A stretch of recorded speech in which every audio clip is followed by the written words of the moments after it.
Think వాళ్ళైతే 5, 6 keys years అయితే అవుతుంది ఇది జరిగి తీసుకుంటారు గూడా. గదా! ట్రాఫిక్ పోలీస్ వాళ్ళు కీస్ ఇట్లాంటివి చాలా తీసుకుంటారు గదా! ఆ కామన్‌గా చూస్తా లాయర్ ఉంటాం గానీ, ఏమంటున్నారో పోలీసులకి వినండి అట్లాంటి రైట్ గైస్. లేదు.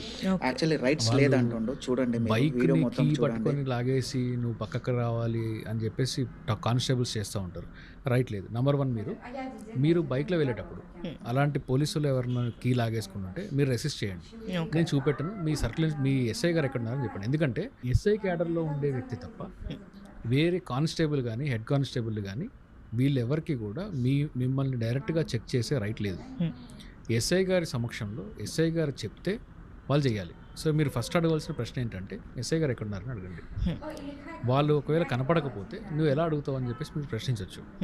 సో వాళ్ళకి రైట్ లేదు కాబట్టి మినిమం ఎస్ఐ క్యాడర్ ఉండాలి. చూసారా గైస్, ఎస్ఐ ఎస్ఐ క్యాడర్లో ఉంటేనే ఉన్న వాళ్ళకి కూడా మీరు చెప్పండి, మీరు నా బైక్ కీస్ తీసుకోవడానికి లేదంటే నేను మీకు కోఆపరేట్ చేస్తున్నాను కదా, ఏం చేయాలి, మీరు చెకింగ్ చేయాలి అంతే కదా. చెకింగ్ చేయాలన్నప్పుడు ఏం చేయాలి, మీరు మనుషుల్లాగా ట్రీట్ చేయాలి. పోలీసులు కూడా చాలాసార్లు చూస్తుంటాను, ఇది ఫ్యాషన్ అనుకుంటారు ఏంటో మరి. నేను ఒకసారి ఒక